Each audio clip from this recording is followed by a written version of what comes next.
Tuan-tuan, puan-puan yang dirahmati Allah, dalam waktu yang masih ada ini, kita sambung sedikit surah Al-Ma'un kita pada minggu lepas.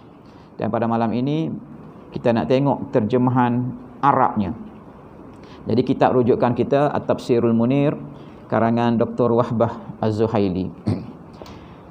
Surah Al-Ma'un ini 7 ayat. Okey, ikut rankingnya surah yang ke-107. Dan surah ini majoriti ulama tafsir kata dia surah Makkiyah, diturunkan sebelum hijratul Rasul. Sebahagian lagi ulama kata turunnya selepas hijrah, antaranya Ibnu Abbas, dan ada yang kata sebahagian turun di Mekah, sebahagian turun di Madinah. Kenapa ulama berselisih ini? Antara sebabnya ialah apabila Allah sebut fazalikal ladzi yad'ul yatim wala yahuddu ala ta'amil miskin. Dua sifat orang yang mendustakan agama ini ditujukan kepada musyrikin Mekah.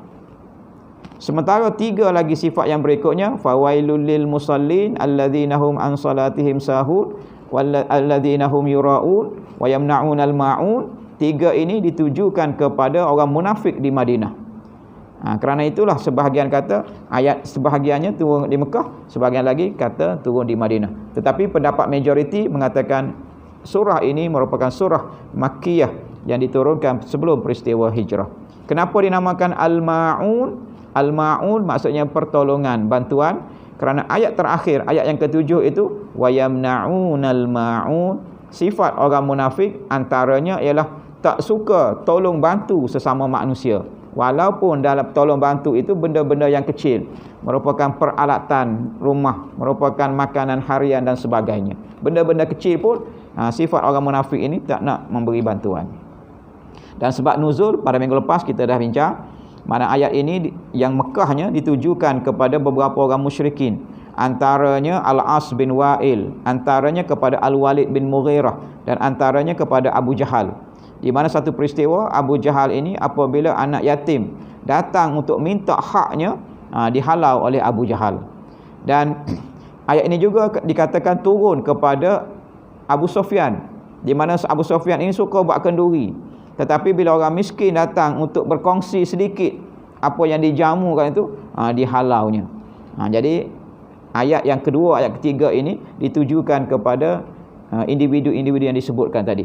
Dan sebab nuzul kepada ayat yang ke-7, ke-6 dan ke-5 dan juga ke-4 ini ditujukan kepada orang-orang munafik di Madinah, yang mana Allah nak mendedahkan sifat buruk mereka, main-main dengan solat, bermuka-muka, dan yang ketiganya susah nak beri bantuan sesama manusia. Okey, kita tengok apa yang dikatakan oleh Dr. Wahbah Zuhaili ini. Ara'aital ladzi yukazzibu bid-din, ay absarta ya Muhammad alladhi yukazzibu bil hisabi wal jaza. Wahai Muhammad, adakah kamu lihat, adakah kamu tahu siapakah orang yang tak percaya dengan hari pembalasan, orang yang tak percaya dengan hisab Allah Subhanahu wa taala? Apabila disebut ad-din, tahukah kamu siapakah yang mendustakan agama? Ad-din itu maksudnya tidak percaya dengan hari kiamat, tidak percaya dengan hari al-jaza, hari pembalasan, tidak percaya dengan hisab Allah Subhanahu wa taala. Maksud ad-din situ hari kiamat. Jadi sama juga kita baca dalam surah Al-Fatihah. Maliki yaumiddin. Malik makna raja ataupun yang menguasai hari agama. Hari agama itu ialah hari kiamat, hari akhirat. Kerana apa? Kerana akhirat inilah pokok kepada cerita agama. Kalau agama, mana-mana agama yang mendakwa mereka itu agama, tapi kalau tak cerita kehidupan selepas mati, tak cerita apa kesudahan manusia, bukan agama lah tu. Dia agama, tapi dia ajar manusia supaya berkelakuan baik. Kemudian dia tak cerita apa berlaku selepas mati. Dia kata dia agama. Agama apa?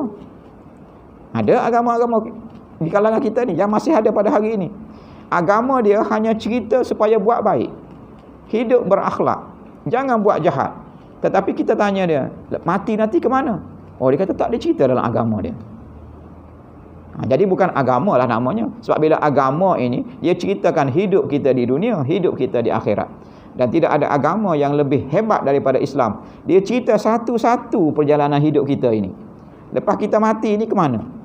Kalau kita adalah kawan-kawan yang belum lagi dapat hidayah Islamnya, cuba kadang-kadang sambil-sambil minum itu cuba tanya, agak-agak kita lepas mati ni ke mana? Orang Islam dia boleh cerita, oh mati ni masuk dalam kubur, boleh cerita lagi. Maknanya orang yang hantar ke kubur tu berjalan nak balik, malaikat datang tanya soalan, mayat dibangunkan, kemudian soal ma rabbuka ma nabiyuka, sampai kita boleh bercerita begitu. Kenapa kita boleh bercerita? Sebab agama cerita. Kawan-kawan kita tu bila kita tanya, dia tak boleh cerita sebab agama dia tak cerita. Jadi kita ni tahu dalam kubur, kemudiannya tiupan sangkakala pertama mematikan semua manusia, sangkakala yang kedua menghidupkan manusia. Detail diceritakan dalam agama kita, sampailah kesudahannya syurga dan neraka. Syurga pula diceritakan pula, begitu begini semua diceritakan. Jadi bila sebut agama ini memang merujuk kepada hari kiamat, hari pembalasan, syurga neraka, dosa pahala. Jadi orang musyrikin ini kata dia pun beragama, dia pun beriman kepada Allah, sampai-sampai beriman juga dengan Tuhan-Tuhan yang lain, pun beriman juga kepada Allah. Jadi Allah turunkan ayat ini, tahukah kamu siapakah orang yang hanya bercakap beragama tetapi sebenarnya mereka itu tak ada agama, bercakap tentang kebaikan, selalu buat kenduri kendara, tetapi mereka itu tidak percaya kepada dosa pahala, mereka tidak percaya kepada syurga dan neraka, mereka tidak percayanya ada timbangan, ada hisab dan sebagainya. Kalau mereka percaya, mereka tak akan buat jahat, mereka tidak akan menzalimi anak yatim, mereka tidak akan buat itu dan tidak buat ini. Maknanya mulut hanya mereka beriman, percaya kepada Tuhan, tapi sebenarnya mereka itu tidak beragama. Ayat ini khusus untuk musyrikin, tetapi ayat Quran ini umum untuk semua. Dilalah ataupun ayat Quran ini bukan hanya khusus untuk orang yang diturunkan itu, tetapi boleh diguna pakai untuk semua manusia sampailah ke hari kiamat. Tahukah kita orang yang mendustakan agama, orang yang kata dia ini ada agama, percaya kepada Allah, percaya kepada Quran, percaya kepada itu, tetapi sebenarnya dia hanya bohong saja. Sebab itulah suatu hari seorang sufi yang terkenal, Ibrahim bin Adham, apabila dia ditanya, kenapalah kita ni berdoa ni tak pernah berdoa siang malam daripada muda sampai ke tua berdoa, tak dapat apa yang kita doakan. Jadi Ibrahim bin Adham jawab, kerana kita ini kata beriman kepada Allah, tetapi kita tak laksanakan hukum hakam Allah, tak laksanakan, tak buat apa perintah Allah. Mana mulut kata beriman kepada Allah, tetapi lawan Allah, tak taat kepada Allah. Kita ini katanya cinta kepada Rasul, sebulan menyambut cinta Rasul, tetapi tak ikut sunnah Rasul, tak ikut ajaran Rasul. Kita kata kita ini beriman, berpegang kepada Al-Quran dan Sunnah, pegang kepada Quran, tetapi kita ni pun tak pandai baca Quran, kita ni pun tak faham baca Quran. Kalau faham sekali pun tak buat apa yang Quran suruh. Kita kata syaitan, iblis itu musuh kita, tetapi musuh itulah yang kita kawannya, musuh itulah yang kita ikutnya. Kita kata kita yakin dengan syurga, tetapi perbuatan kita tak nampak kita nak masuk syurga. Kita kata kita ini yakin dengan adanya neraka, tetapi perbuatan kita macam-macam nak masuk neraka je. Itu antara kata-kata Ibrahim Adham. Maknanya mulut kata beriman, mulut kata beragama, tetapi sebenarnya tidak beragama. Jadi ayat ini khusus untuk musyrikin, tetapi boleh digunakan untuk kita semua. Bila kita baca Quran, kita nak bercakap dengan Allah, solat. Bila kita nak Allah bercakap dengan kita, baca Quran. Bila kita baca Quran, antara adabnya ialah kita rasa Allah sedang bercakap dengan kita, dan ayat ini ditujukan kepada kita. Siapakah yang mendustakan agama? Biar kita rasa aku kot. Jangan kata oh ni Abu Jahal, ni Abu Lahab, ni Wa'il, Al-As bin Wa'il. Jadi kita baca Quran sekadar baca saja. Tapi bila kata kot aku kot, kata beragama, kata beriman kepada Allah, tapi perbuatan tak macam beriman. Jadi bila kita baca Quran ini, itulah hidayah. Maknanya kita baca Quran ini untuk membaiki diri kita. Jangan baiki orang lain. Oh tu orang tu kata beriman, pakai kopiah, pakai jubah, tapi tak. Jadi jangan tunjuk orang, tunjuk kepada kita. Jadi Allah sebut, ara'aital ladzi yukazzibu biddin, wahai Muhammad, adakah engkau tahu siapakah orang yang kata dia beragama tetapi sebenarnya mereka itu tidak beragama, tidak percaya dengan syurga neraka, tidak percaya dengan hari pembalasan, tidak percaya kepada dosa pahala. Ayat yang berikutnya, fadzalikal ladzi yad'ul yatim wa la yahuddu 'ala ta'amil miskin. Ini dua sifat orang yang tak percaya kepada hari kiamat. Dua sifat orang yang tak percaya syurga dan neraka. Kerana apa? Sebab dia buat benda ni menunjukkan dia tak percaya. Apa sifat yang pertama? Fadzalikal ladzi yad'ul yatim ay huwal ladzi yadfa'ul yatim an haqqihi daf'an syadida. Orang ini ialah orang yang menolak anak yatim dengan tolakan yang kuat. Maknanya betul-betul tak layan anak yatim ini. Wa yazjirahu zajran anifa, dan mengherdik dengan herdikan yang kuat. Wa yazlimuhu haqqahu, menzalimi hak-hak anak yatim. Wala yahsinu ilaihi, dan tidak berbuat baik kepada anak yatim. Wa kana arabul jahiliyah la yuwarrithuna an-nisa was-sibyan. Menjadi adat kebudayaan orang Arab jahiliyah, anak perempuan dan kanak-kanak ini, budak-budak ni tidak ditinggalkan harta pusaka. Ini kezaliman kepada anak yatim. Ayah dia orang kaya, banyak harta. Bila ayah dia mati, isteri dia tu tak boleh terima pusaka daripada suami. Anak-anak tak boleh terima pusaka daripada ayah. Harta pusaka suami tadi tu kepada adik-beradik dia. Ini kezaliman yang berlaku dalam masyarakat jahiliah. Bila Islam datang, dia memperkenalkan satu sistem yang dinamakan sistem faraid ataupun al-mirath. Bila seorang bapa mati, isteri dapat, anak-anak dapat. Jadi ini menghapuskan budaya yang ada dalam masyarakat jahiliah. Siapa itu anak yatim? Anak yatim ni siapa? Kita ni mungkin ada dah yang tak ada mak, tak ada bapa ni. Adakah kita termasuk yatim? Istilah yatim ialah man mata anhu abuhu wa huwa saghir. Orang yang kematian bapaknya dan dia itu kecil, belum cukup umur lagi. Yang pertama, syarat pertama mati bapa, dan yang keduanya belum cukup umur. Mati bapa mungkin ramai di sini. Yang dimaksudkan dengan yatim, man mata anhu abuhu wa huwa saghir. Mana yang kehilangan kematian bapaknya dan dia ini kecil, maknanya belum cukup umur.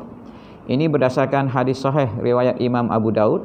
Qala Rasulullah sallallahu alaihi wasallam, la yutma ba'da ihtilam. Mana tidak lagi dinamakan yatim selepas seorang kanak-kanak itu bermimpi cukup umur. Maknanya kalau dah cukup umur, tidak lagi dikira yatim walaupun dah kematian bapaknya dan emaknya sekali. Jadi kalau mati mak, bapak masih ada, tidak dinamakan yatim dalam istilah Islam. Mati bapak, mati mak, tidak ada istilah yatim piatu dalam Islam. Jadi yatim saja. Yatim piatu itu istilah yang kita gunakan di sini. Kalau mati mak ayah, yatim piatu. Okey. Kalau definisi yang digunakan di sekolah, selagi mana dia sekolah, mati mak ataupun mati bapa dianggap sebagai yatim. Itu untuk kita bagi bantuan di sekolah.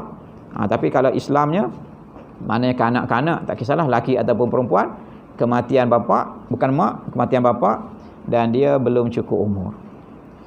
Okey. Dan budaya dalam masyarakat Arab ini, anak dan isteri tidak mewarisi harta pusaka bapaknya.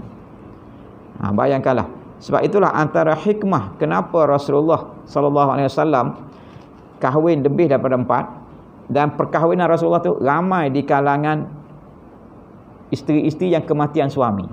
Sebab dalam masyarakat Arab ini, bila suami mati, suami gugur syahid, maknanya tak ada siapa yang nak bantu. Budaya pada ketika itu, keluarga akan lepas tangan, sebab harta suami akan berpindah kepada keluarga, kepada adik-beradik, bukan kepada anak dan isteri. Jadi kenapa Rasulullah ni bila ada di kalangan isteri sahabat tadi meninggal dalam peperangan, isterinya diambil oleh Rasulullah sebagai isteri. Antara sebabnya budaya pada ketika itu tidak mewariskan harta kepada anak dan isteri si mati. Okey, kita ambil satu lagi. Wala yahuddu ala ta'amil miskin. Sifat buruk yang kedua, orang yang kata beriman kepada Allah, beriman kepada Tuhan, beragama, tetapi mereka itu bohong kerana mereka itu tidak memberi bantuan kepada sesama manusia. Kedekut, tak beri makan kepada orang yang lapar, tak beri makan, tak beri pakai kepada orang yang tidak berpakaian. Dan tidak ada usaha untuk membantu orang yang susah. Kalau kita tak mampu, tak ada usaha untuk kita ajak orang lain memberi bantuan yang sama. Dan saya tertarik dengan apa yang disebut oleh Imam Ghazali di dalam kitab dia Bidayatul Hidayah. Dia kata sifat hasad dengki ini puncanya daripada sifat bakhil. Ni bakhil tak beri makan kepada orang miskin ni. Dan dia kata hasad dengki itu puncanya daripada penyakit bakhil.